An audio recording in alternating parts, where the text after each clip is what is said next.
महाराज फरमा रहे,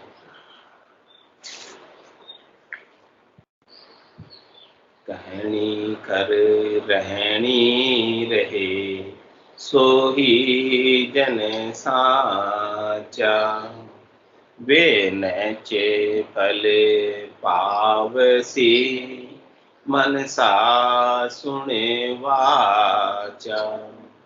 कहनी कर रहनी रहे सोही जन साचा, वे नचे फल पावसी मनसा सुने वाचा।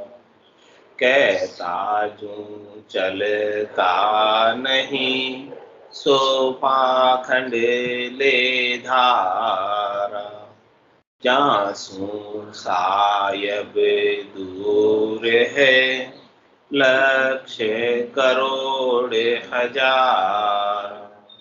कहता जू चलता नहीं सो पाखंड ले धारा, जासू सायब दूर है लक्ष्य करोड़ हजार।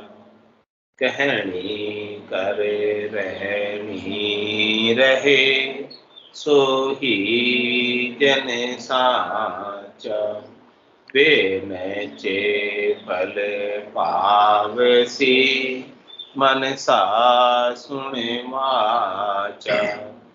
ज्यों कहता त्यों ही चले जाका कहा कहिए, वे जन सायब एक है शरणों गहरई।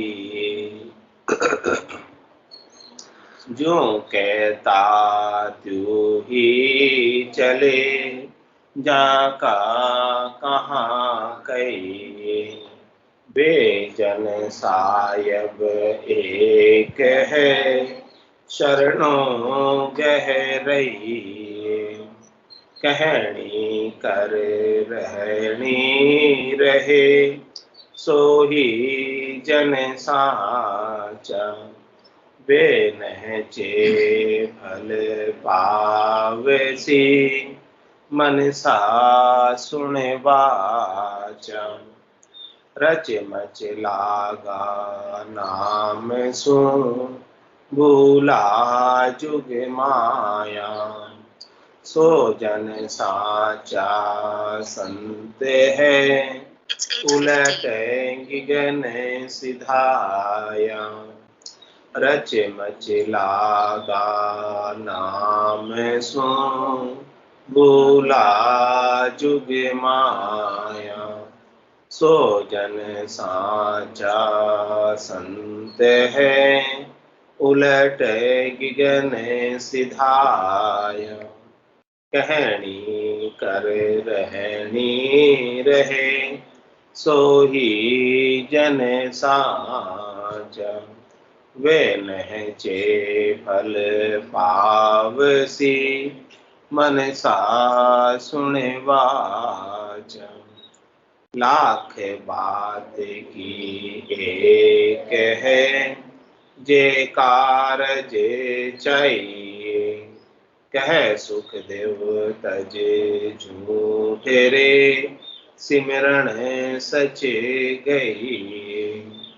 लाख बात की एक है जे कारज चाहिए, कह सुख देव तज झूठे रे सिमरण सचे गई। कहनी कर रहनी रहे सोही जन साचा, वे नहचे फल पावसी मनसा सुने वाचा। महाराज फरमा रहे, भक्ति करने वाले जन वही सच्चे हैं जो जैसा कहते हैं उसके अनुसार कहने के गुण अपने अंदर बरतते हुए जो बात कहते हैं वो बात सबसे पहले अपने ऊपर लागू करते हैं। वो उनकी रहनी में आता है, वो उनके चाल चलन में आता है, वो उनके व्यवहार के अंदर परिलक्षित होता है। जो बात उपदेश के माध्यम से कह रहे हैं वो बात कहने वाले के स्वयं के व्यवहार में परिलक्षित होती है, दिखाई देती है। तो महाराज हमारे के जो कहने वाले साधना करने वाले जन हैं वो सच्चे जन, और जो बात कह रहे हैं वो बात खुद पर लागू नहीं कर रहे, केवल बात उपदेश करने के लिए, कहने के लिए है, तो वो सच्चे जन नहीं, झूठे। यानी कथनी और करनी में फर्क, कथनी और रहनी में फर्क। तो जैसे कथनी कथे उसके अनुसार करनी करे, और जैसी करनी रहे उसके अनुसार रहनी रहे। तो तीन चीज हो गई, कथनी, करनी और रहनी। तो महाराज हमारे की जैसी कथनी हो, कथनी वचन के द्वारा होती है, और करनी क्रिया मन से, इंद्रियों से होती है, और रहनी उसके व्यवहार के अंदर परिलक्षित होती है, दिखाई देती है, अनुभव स्वतः ही ऑटोमेटिक। रहनी के अंदर कुछ करना नहीं पड़ता, कथनी के अंदर तो कहा जाता है, और करने के अंदर क्रिया होती है, और रहनी के अंदर स्वभाव के अंदर वो चीज आत्मसात हो जाती है। उसके रहन सहन में, उसके चाल चलन में वो बात आ जाती है। तो महाराज किसकी बात बता रहे? रहने की बात बता रहे। कथनी भी कथ लेगा, करनी भी कर लेगा, लेकिन दोनों तो क्रिया है, दोनों को ध्यान रखते हुए बोल लेगा और ध्यान रखते हुए कर भी लेगा। लेकिन अब जब रहनी जो है बिना ध्यान रखे हुए स्वभाव में ऐसी आ जाए, जिसमें ध्यान रखने की आवश्यकता नहीं हो, और जो बात कथ रहे हैं, जो बात कर रहे हैं, वो बात स्वभाव में आ जाए। तो कह रहे हैं महाराज कि जो बात कथ रहे हैं उपदेश की, और जो बात करने की बात कह रहे हैं राम भजन की, वो बात साधना करने वाले, भक्ति करने वाले जनों के स्वभाव में आ जाती है, तो स्वतः ही ऑटोमेटिक उनसे ये साधन बनने लगता है, फिर ये साधन छूटता है। तो महाराज हमारे जिनके स्वतः ही इस प्रकार का साधन बन रहा है, जिनमें करने की आवश्यकता नहीं है और जिसमें कथने की भी आवश्यकता नहीं है, ऑटोमेटिक स्वभावतः ही भजन की रीत गट के अंदर बन रही। ऐसी रहनी जिसके गट के भीतर है, वो महाराज कह रहे हैं कि सच्चे। इसके बिना तो जो बात कथ रहे हैं या जो क्रिया कर रहे हैं उसका लाभ स्वयं को नहीं मिलेगा। स्वयं तो बन जाएंगे हलवाई और भोजन प्रसाद आरोगने वाले पाएंगे। वे नैचे फल पावसी मनसा सुनवाचे, निश्चित रूप से फल लाभ जो इस बात को धारण करेगा, अपने स्वभाव में उतारेगा, तो नहीं मिलेगा। केवल कथ लेने मात्र से, कह लेने मात्र से, केवल जानते हैं हम, जानते तो सब है लेकिन मानते कौन? और मानते भी हो तो धारण कौन सा? जानना, मानना और धारण करना, कितना अंतर हो?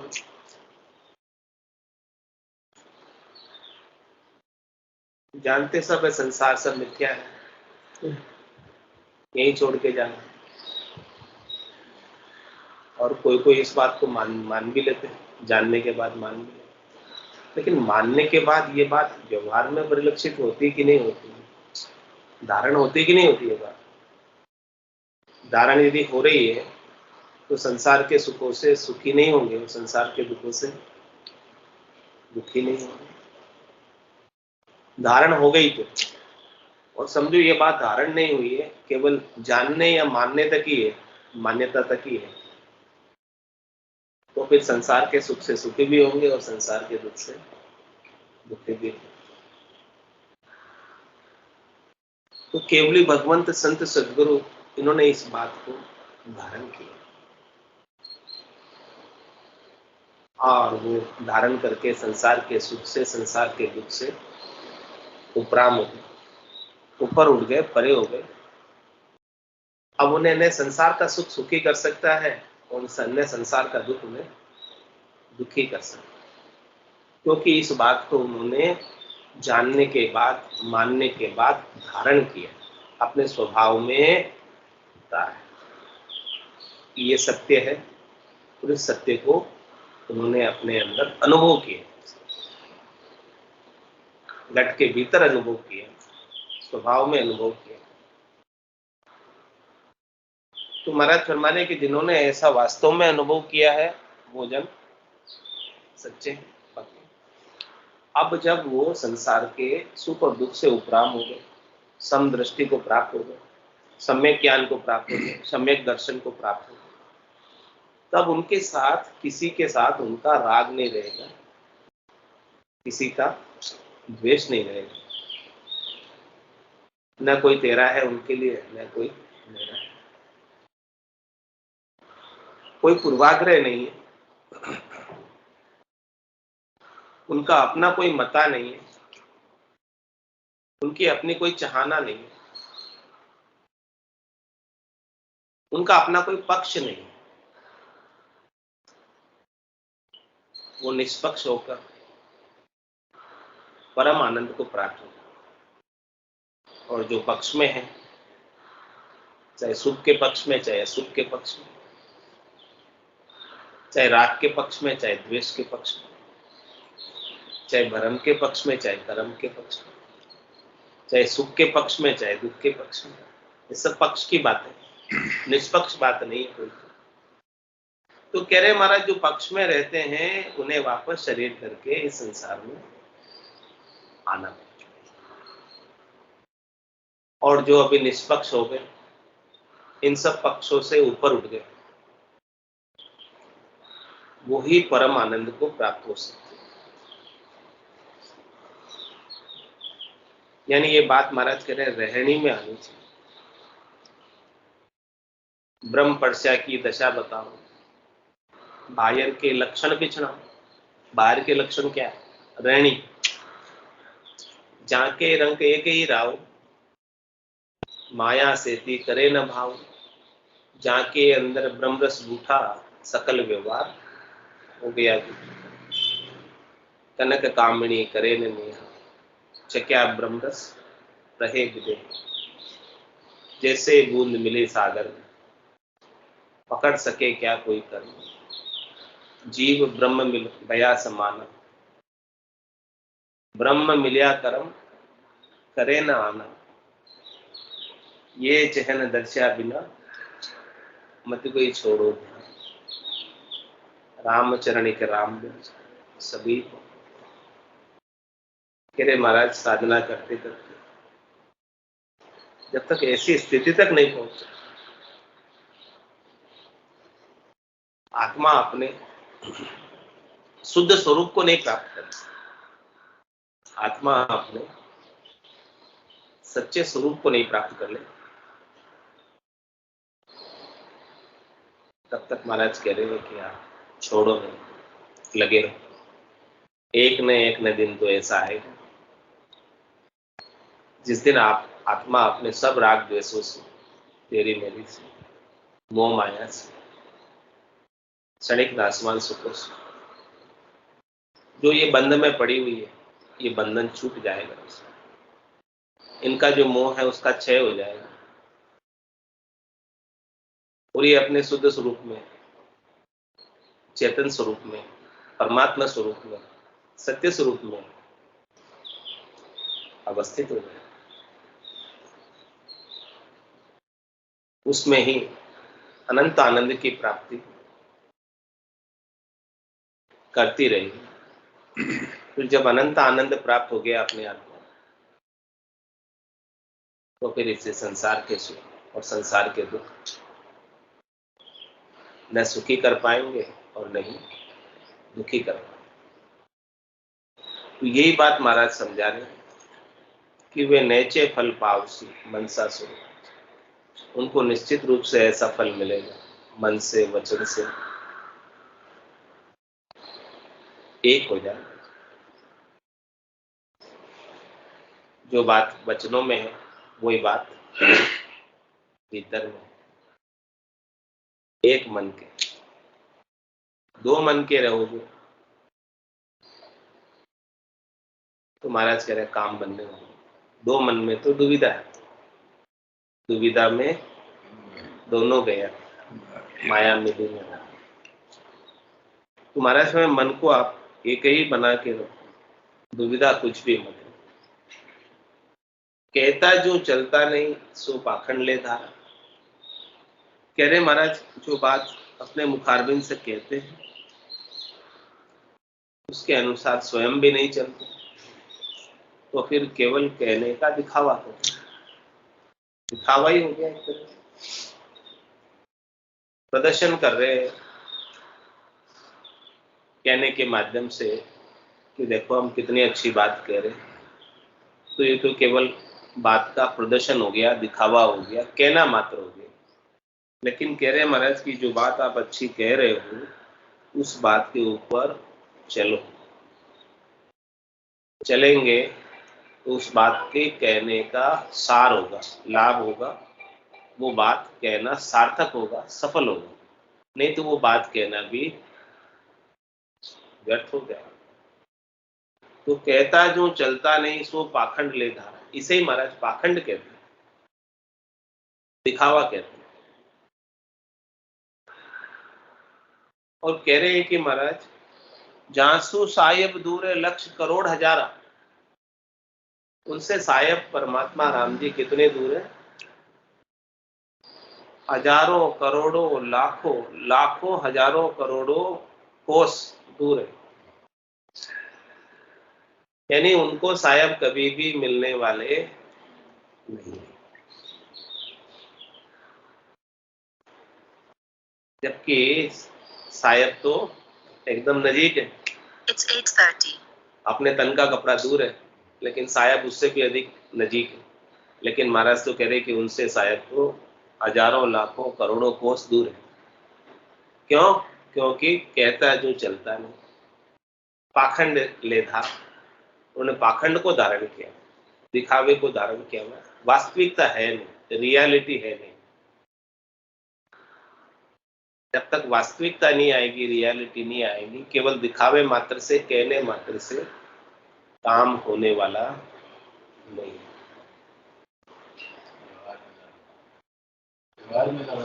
हाँ, अपने व्यवहार के अंदर परिलक्षित होना चाहिए वो बात, जो भी बात कह रहे। राग द्वेष तेरी मेरी कछु नहीं धारणा, निरापक ज्ञान कथे ओरा तू समझाए। ये सारी बात महाराज कह रहे अपने व्यवहार में आनी चाहिए।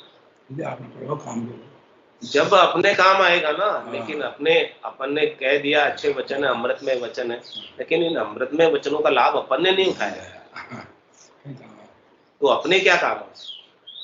जिन्होंने लाभ उठाया उनके काम आ गया। जिन्होंने इन अमृतमय वचनों को सुनकर लाभ उठा लिया, गुजरी तो तर गई और व्यास जी वहीं के वहीं रह गए खड़े। धारण कर लिया, विश्वास कर लिया, नेचा कर लिया, प्रतीति कर ली, दृढ़ता कर ली, मजबूती कर ली, तो तिर गई। और जो कह रहे हैं उनके ऊपर भी विश्वास नहीं है। अपन जो वचन बोल रहे हैं उन वचनों पे भी अपने को विश्वास नहीं, तो फिर लाभ उसका नहीं मिलेगा। और जो भोले हैं जी, उन्होंने वचन सुनकर उन वचनों पर पूर्ण श्रद्धा रखी, विश्वास रखा, दृढ़ता रखी, मजबूती रखी और धारण कर लिया, तो पार उतरते उनको देर नहीं लगी। उनके लिए शायद दूर नहीं जिन्होंने धारण कर लिया, और जिन्होंने धारण नहीं किया उनके लिए शायद बहुत दूर है, उनको कभी नहीं मिलेंगे उन्हें जो इन वचनों पर विश्वास करके धारण कर ले। तो जो कहता तू ही चले जाका कहा कहीं, कह रहे महाराज उनका क्या बखान, उनका क्या कहना, जो जैसा बोलते हैं उसके अनुसार स्वयं चलते हैं, उनकी महिमा अपरंपार है। क्यों बता रहे, वे जन साहेब एक है शरणों गए, वो ऐसे भक्ति करने वाले जन जो उपदेश के माध्यम से अपने को कुछ बात बता रहे हैं और वो सारी बात उनके गट के भीतर अनुभव में आ रही, वो अपने भीतर उस बात को अनुभव कर रहे हैं, परिलक्षित हो रही है उनके चाल चलन। तो महाराज फरमा रहे हैं कि वो सच्चे जन हैं और उनमें और साहेब में कोई अंतर नहीं, उनमें और राम जी में कोई अंतर नहीं। ऐसे सच्चे जनों में, ऐसे संतों में, ऐसे सदगुरु में, ऐसे केवली भगवंतों में और साहेब राम जी परमात्मा में कोई भेद नहीं। जो कह रहे हैं उसी के अनुसार स्वयं चल रहे। तो महाराज कह रहे हैं कि ऐसे जनों का, सच्चे जनों का आपको शरणा गह रही है, शरणा लेकर रहो, उनसे ही आपको लाभ मिलेगा। जो कहते क्या है, करते क्या है, उनसे कभी लाभ मिलने वाला नहीं, क्योंकि जो कह रहे हैं उनको अपनी कथनी पर स्वयं को ही विश्वास नहीं है, इसीलिए तो नहीं कर रहे। स्वयं को विश्वास है और कह रहे तो स्वयं भी उसी के अनुसार चलेंगे। तो जब स्वयं चलेंगे तो स्वयं को भी लाभ मिलेगा और जो सुनने वाले हैं उनको भी लाभ मिलेगा। लेकिन जिसको स्वयं को ही अपनी बात पर विश्वास नहीं है तो वो दूसरों को क्या विश्वास दिलाएगा, कैसे दिलाएगा। तो वे जन साहेब एक है शरणों गए रहिए, और कह रहे महाराज रचमच लागा नाम सो भूला जुग माया। सच्चे जन की बात बता रहे, संतों की बात बता रहे, केवली भगवंतों की बात बता रहे कि वो राम जी के नाम से, निज नाम से ऐसे रच जाते हैं, मच जाते हैं, गर्क हो जाते हैं, गरकाब हो जाते हैं कि नाम के आनंद के सामने उनके संसार की माया विस्मृत हो जाती है, भूल जाते हैं संसार की माया। माया उनके सामने रह नहीं पाती है, टिक नहीं पाती है, उनकी माया की उनको याद आती ही नहीं, माया की भावट उत्पन्न ही नहीं होती, माया के सुखों की इच्छा। कहते हैं कि हमारे भीतर से इतना आनंद प्रस्फुरित हो रहा है तो हम इस आनंद को छोड़कर क्षणिक माया का सुख लेंगे, नाशवान माया का सुख लेंगे। जिनको नाम का आनंद नहीं आता है, महारस इन्हें प्राप्त नहीं होता है, उनको संसार की माया अच्छी लगती है, क्षणिक सुख अच्छे लगते हैं, नाशवान सुख अच्छे लगते हैं। लेकिन महाराज फरमा रहे कि जो नाम से रचा पचा है, राम नाम के अंदर ही दुनियात्मक शब्द को सुन रहा है, घर के गरकाब आनंद के अंदर भरपूर में अनंत आनंद प्राप्त हो रहा है, सत्य स्वरूप का, सच्चे स्वरूप का आनंद प्राप्त हो रहा है, वास्तविक स्वरूप का, यथार्थ स्वरूप का बोध हो रहा है। और वो यथार्थ स्वरूप का आनंद, वास्तविक स्वरूप का आनंद, सत्य स्वरूप का आनंद टूटता नहीं, समाप्त नहीं होता, अनंत आनंद है। उस आनंद का कोई पार पार नहीं, वो आनंद अगाध है। महाराज कह रहे हैं ऐसे अगाध आनंद का जिसे बोध हो रहा है उसे अगाध बोध कहते हैं। अगाध आनंद के बोध को ही अगाध बोध कहते हैं।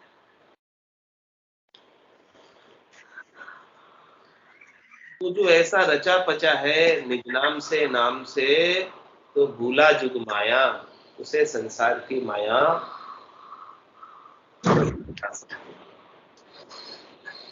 बुद्धि के अंदर माया का महत्व नहीं न रहेगा, ऐसे परम आनंद के साथ। रचमच लागा नाम सो भूला जुग माया, सोजन साचा संत है उलट गिगन सिधा है। ऐसे भक्ति करने वाले जन, साधना करने वाले जन, संत सदगुरु केवल भगवंत सच्चे संत हैं। वास्तविक संत वही कहलाते हैं जो ऐसे नाम में गरज दरकार और वो उलट गिगन सिधा है। वो श्वास से उलट कर उश्वास के अंदर, शंखनाल से उलट कर मंकनाल में और प्रवृत्ति पसारे से उलट कर निवृत्ति निर्वाण पद को प्राप्त कर लेते, गिगन मंडल के आनंद को प्राप्त करते हैं। आसन हमारा गिगन मंडल में, रहूं जगत के माई, मेरे को मेरा जन जाने पूरा को। ऐसे गिगन मंडल का, विदेही मंडल का, गुणात्मक शब्द का आनंद प्राप्त कर रहे हैं, और वो भी सतत रूप से, अनवरत रूप से। एक आंख फरूके उतनी देर भी उसके अंदर अंतराय नहीं आता, अंतर नहीं पड़ता। तो कह रहे महाराज, ऐसी स्थिति, ऐसी रीत घट में बनी, ऐसा आनंद घट के भीतर प्राप्त हो गई। तो लाख बात की एक बात है, ये कारज चाहिए। यदि आप अपना मनुष्य शरीर का कारज करना चाहते हैं, मिनखा देही को सफल करना चाहते हैं, इसी शरीर से, इसी जीवन से परमात्मा को प्राप्त करना चाहते हैं, तो महाराज कह रहे बातें तो लाखों हैं, लेकिन मैं लाखों में से एक बात बता देता, खास बात बता देता, मुख्य बात बता देता, सार की बात बता देता हूं, तत्व की बात बता देता हूं, भेद की बात बता देता हूं, रहस्य की बात बता देता हूं। क्या खास बात है? कह सुखदेव तज झूठ रे, सिमरन सच दे। क्या कह रहे हैं कि जो भी चीज झूठी है उसे छोड़ दो। अब झूठी और सच्ची पहचान। कह रहे हैं कि जो चीज आपके साथ नहीं जा सकती है वो सब झूठी है, और जो आपके साथ जाएगी वो सच्ची है।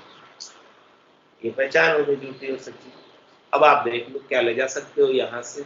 यहाँ आए हो इस संसार में, यहाँ से आप क्या ले जा सकते हो? जो ले जा सकते हो यहाँ से वो चीज सच्ची, और जो चीज नहीं ले जा सकते हो साथ में वो सब। तो कह रहे इतनी लाख बात की एक बात बता दी महाराज ने, सारा बात बता दी, मुख्य बात बता दी। ये बात पकड़ ली ना किसी ने, इस बात को धारण कर लिया ना, तो उसके हाथ में तत्व आ जाएगी, सार चीज आ जाएगी। क्या है सार चीज? उमा कहत में अनुभव अपना, सतरी भजन जगत सब सपना।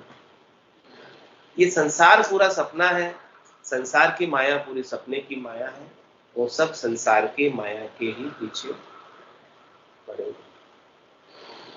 लेकिन महाराज कहने के लिए आपको अपना कल्याण करना है, आपको अपना परम पद पाना, आनंद पद पाना है, परमात्मा का देश, संतों का देश, रामजनों का देश पाना है, तो कहे सुखदेव तज झूठ रहे, तो झूठ का संग छोड़, झूठी सुखों का संग छोड़, झूठी वस्तुओं का संग छोड़, शब्द रूप रस गंध स्पर्श, शरीर झूठा है, शरीर से संबद्ध सुख झूठे हैं, इन सब को छोड़कर, इन सब को प्रधानता नहीं देते हुए, प्रधानता किसको दे? सिमरण सच दे, सच्चे सिमरण को प्रधान, सच्ची भक्ति को प्रधानता दे, सच्चे केवल ज्ञान को धारण कर ले और उसका आनंद उठा ले, उसका लाभ ले। इसका आनंद अनंत है, जो सुख चाहे तू सदा शरण राम की ले, के नानक मेरे मना, ये दुर्लभ मानुष सुखता सागर राम है, दुखता भंजन हार, राम चरण तजिए नहीं बजिए बारंबार। राम नाम की औषधि जो अठफेरी खाए, रामचंद्र रुचमुच रहे 84 कड़ी। तो महाराज फरमा रहे कि आपको 84 काटनी, भाव सागर से पार उतरना। तो कह सुखदेव तज झूठ रहे, सिमरन सच गई। राम जी के नाम का जो सच्चा सिमरन है उसे धारण करना, और उसे धारण करके नाम के सिमरन का परम आनंद है, भजन का जो आनंद है उसे आप प्राप्त करें। वही एक प्राप्त होने लायक वस्तु है। बाकी तो सब चीजों का, संसार की चीजों का तो संयोग होता है, और संयोग फिर वापस वियोग में बदल जाता है। संसार की चीजों का संयोग वियोग में बदल जाता है। लेकिन जो चीज आपको भजन का आनंद प्राप्त हो गया ना, उसका वियोग कभी नहीं होता। क्या करेंगे? क्योंकि इसका संयोग नहीं होता। भजन के आनंद ये प्राप्त होता है, वास्तविक प्राप्ति है। बाकी संसार की वस्तुएं वास्तविक प्राप्ति नहीं है। संसार की वस्तुएं तो केवल संयोग है, और जिसका संयोग हुआ है उसका वियोग होना अवश्य संभाव्य। सुख जहाँ दुख, दिवस जहाँ रजनी, जहाँ जन्म जहाँ मरना, ज्ञान विचार बुरा का देखो, काल पास की। बोलो राम सद्गुरु देव जी महाराज ने हो। परम दयाल सद्गुरु सुखराम जी महाराज ने हो। आनंद श्री सद्गुरु सुखराम जी महाराज के ज्ञान स्वरूप भगवान ने हो। केवली भगवंता ने दिव्य हो जीवा धारण जहाज दिव्य हो। मोक्ष के मायता ने अनंत कोटि संतान राम राम राम राम राम राम सा सब संताने सत्संज्ञाने राम राम राम राम राम।